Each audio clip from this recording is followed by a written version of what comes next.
तर तिरुपती बालाजीची पहिली बायको आहे महालक्ष्मी, म्हणजे विष्णूच्या अवतारातली, आणि दुसरी बायको आहे ती पद्मावती आहे. महालक्ष्मी ही कोल्हापूरला रुसून आलेली आहे तिरुपतीवरनं. तर का रुसून आली ह्याचं कारण सांगतो तुम्हाला. पहिल्यांदा ब्रह्मा, विष्णू आणि महेश हे तिघजण देव, ह्या पृथ्वी तलावर सगळ्यात देवश्रेष्ठ मी आहे असं तिघांना गर्व आलेला होता. तर एक भृगु ऋषी नावाचे तपस्वी मनुष्य होते. तिघ देव देखील त्या भृगु ऋषींना गुरु मानत होते. मग गुरुंना समजले हे गर्वपणा करायला. गुरु स्वतः जाऊन त्यांना भेटले आणि सांगितले, तुम्ही किती केला तर देव आहात आणि असा गर्वपणा करू नका.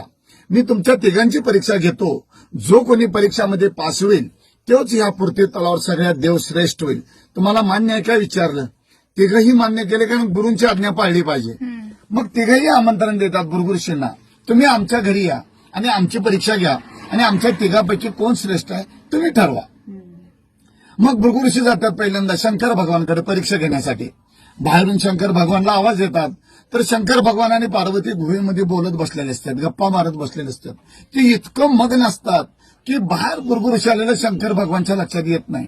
भृगु ऋषींना राग येतो. आम्हाला परीक्षा घ्यायला घरी बोलवतात, हिने अतिथीचे स्वागत करण्याची, गुरुची सेवा करण्याऐवजी हे काय करत बसल्यात म्हणून रागाच्या भरात त्या भृगु ऋषीने शंकर भगवानला शाप देतात, या पृथ्वी तलावर तुझी मूर्तीची पूजा होणार नाही, लिंगाची पूजा होणार. म्हणून आपण ह्या पृथ्वी तलावर महादेवाच्या पिंडीची म्हणजे लिंगाची पूजा करतो भृगु ऋषीने शाप दिल्यामुळे. दुसऱ्या ठिकाणी जातात भृगु ऋषी ब्रह्मदेवाकडे. ब्रह्मदेवाची बायको सरस्वती वीणा वाजवत असते आणि ब्रह्मदेव ऐकत बसलेला असतो. बाहेरून भृगु ऋषी त्या ब्रह्मदेवाला आवाज देतात. तर ही दोघं नवरा बायको संगीतमध्ये इतकं मग्न असतात की बाहेर भृगु ऋषी आलेलं ब्रह्मदेवाच्या पण लक्षात येत नाही. जन विश्व निर्माण केलं, जनसृष्टी निर्माण केली, त्या ब्रह्मदेवाला देखील त्या भृगु ऋषीने शाप दिलेला आहे, या पृथ्वी तलावर तुला कोणीही पूजणार नाही, तुझं मंदिर कुठं उभारलं जाणार नाही. फक्त शापाला विशाप म्हणून ब्रह्मदेवाचं जन्मस्थान आहे राजस्थान पुष्कर.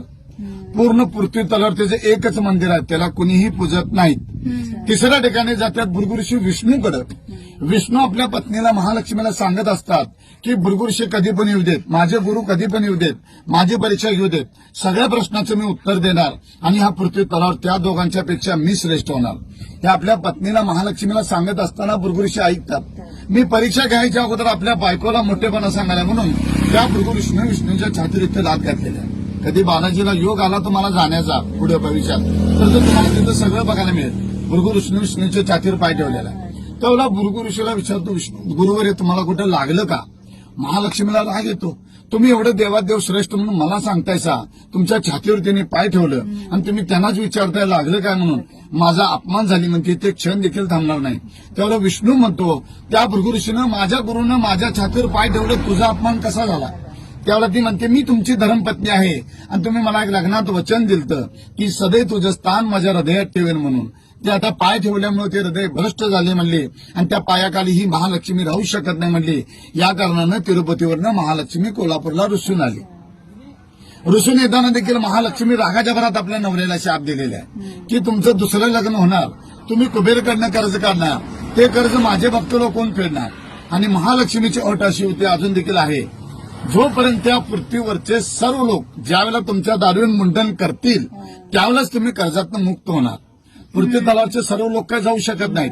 म्हणून तिरुपती बालाजी अजून कर्जामध्ये असं मानलं जातं. आणि जो कोणी भक्त तुमच्या दरबार येऊन मुंडन करल, केस दान करल, त्या भक्ताला मी कर्जात कधीच ठेवणार नाही, हे महालक्ष्मीचं वाक्य आहे. म्हणून तिरुपतीला गेल्यावर टक्कल करून यायचं असतं. जेव्हा महालक्ष्मी दिसून आली कोल्हापूरला, तेव्हा इसवी सन 634 साली कोल्हापूरमध्ये कर्णदेव राजा राज्य करत होता. म्हणजे महाभारतातला नव्हे, त्याच्या आधीचा. तर नारद मुनी सांगतो कर्णदेव राजाला की महालक्ष्मी दिसून कोल्हापूरला कायमची यायला तिची राहण्याची व्यवस्था कर, मंदिर बांध. त्यावेळेला हे मंदिर बांधलं गेलं 1383 वर्षापूर्वी. महालक्ष्मीचं दैत्याकडून बांधून घेतलेलं आहे. आणि ज्यावेळेला महालक्ष्मी दिसून आली कोल्हापूरला, तर महालक्ष्मीने हे कोल्हापूर का निवडलं, तर आपल्या कोल्हापूर नगरीमध्ये राक्षस लोकांचा वास्तव जास्त होता. सर्व राक्षस लोकांचा नायनाट करण्यासाठी, त्यांचा वध करण्यासाठी महालक्ष्मीने कोल्हापूरला निवडलेलं. आणि ज्यावेळेला महालक्ष्मी कोल्हापूरला स्थायिक झाली, त्यावेळेला रत्नासूर नावाचा एक राक्षस महालक्ष्मीच्या भक्तांना त्रास देऊ लागलेला होता. तर महालक्ष्मीने ठरवलं, या रत्नासुराचा आपण पहिला वध करायचा आणि मग बाकीच्या राक्षसांचा वध करायचा. पण त्या रत्नासूर नावाच्या राक्षसानं शंकर भगवानकडनं तपस्या करून त्यांना प्रसन्न करून त्यांच्याकडनं एक वर मागून घेतलं होतं. तर त्या भोळेपणाचा फायदा घेऊन त्या राक्षसानं असं वर मागितलं शंकर भगवानकडं की जो कोणी मला देवी देवता मारायला येईल, माझं रक्ताचं एक थेंब रस्त्यावर सांडेल, त्या रक्तबीजापासून एक राक्षस प्रगट होईल. म्हणून महालक्ष्मीने शंकर भगवानची आराधना केली, कारण शंकर भगवानच वर दिलेलं होतं. शंकर भगवानने सांगितलं महालक्ष्मीला तू एक ज्योत लाव, दिवा लाव. महालक्ष्मीने स्वतः एक ज्योत लावला. स्वतः शंकर भगवान त्या ज्योतमध्ये विलीन झाले आणि ज्योत तो आपोआप मोठा झाला आणि त्या रत्नासुराच्या अंगावर जाऊन पडला आणि त्या रत्नासुराचा भस्म झाला. म्हणजे रक्त काय सांडायचा संबंध नाही. आणि जे महालक्ष्मीने ज्योत लावला त्या ज्योत पासून प्रगट झाला तो ज्योती, आणि आपल्या कर्नाटक महाराष्ट्र लोकांनी बा लावला म्हणून ज्योतिबा.